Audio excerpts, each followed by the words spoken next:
First, as things stand today, Iran is playing against America in Iraq, and a perceived American failure in Iraq could, God forbid, strengthen Iran, both in Iraq and in the entire region. And I assume that every American leader, regardless of the fact that whether he was for the war or not for the war at the beginning, would look at a ramification of one outcome versus another outcome in this battleground that now takes place in Iraq.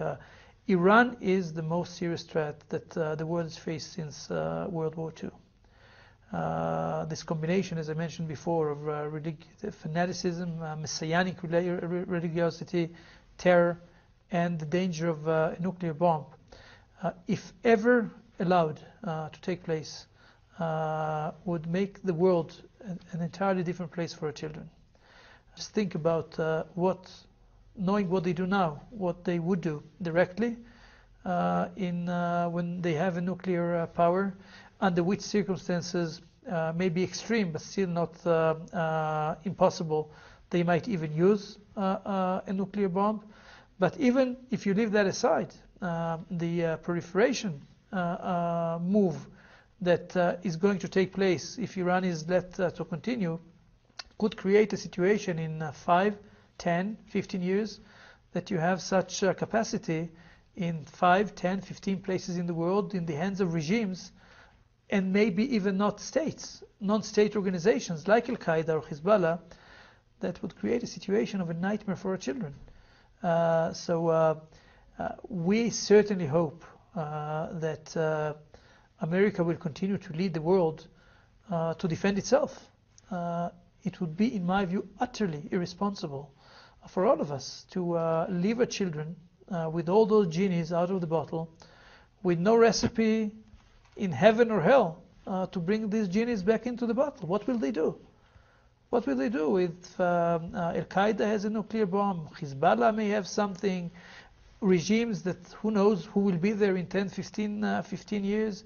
I don't know about potential transport of such capacities to Latin America. Not all the regimes there are friendly to you and us. So look, even if we are standing in this battle together, and sometimes we feel alone, America and Israel, we are standing for the right values and for the right cause, for us, but not only for us, but for the future of the world.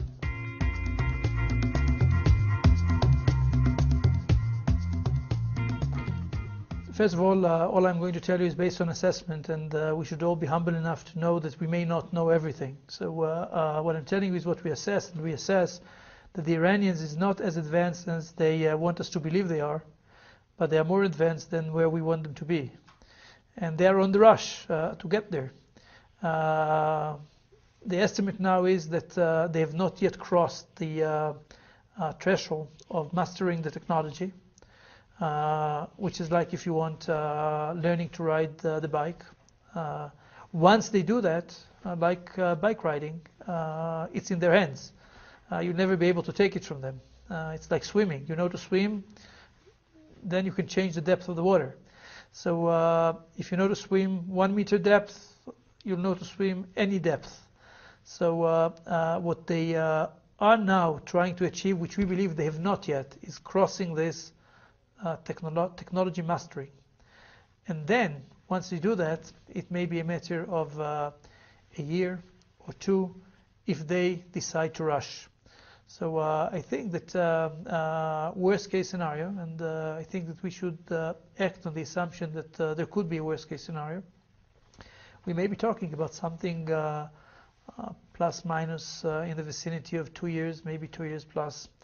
But there is much to do. So what I'm suggesting is, yes, there is little time, but yes, there is still time.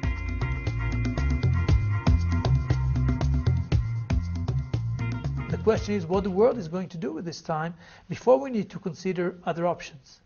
And there is much to do. If the Iranian regime and people see a united and determined America on this matter, if they see a world that is more responsible, if they see a world that is not continuing the madness, sorry for the expression that is non-diplomatic, of funding the Iranian regime. Iran's economy, or if I should say, Iran's stability is based on the regime's ability to use profits from oil sales, oil's export, in order to bribe and buy quiet inside. Their oil infrastructure is deteriorating. Who is helping them to upgrade their oil infrastructure? Not Iranians, the world. Iranian gasoline is 40% import. There, if you want, their nuclear scientists are driving every morning to work with gasoline that somebody out of Iran decided to sell to Iran. So the world should get their act together. You know, for Iran, the trade with Europe is 33% of Iranians' trade. For Europe, it's only 1%. Is it too much to ask from Europe for the future of the world to act more responsibly on 1% of the trade? So there is much to do that could have an influence on Iran, especially when they know that all options are on the table and that no matter what, they will not be allowed. But the world should act. And if the world decides not to act, we would leave only two options on the table. Either to accept a nuclear Iran or to take a military option to prevent it. And we still hope that we can prevent ourselves and the world from the tough decision of choosing between the two.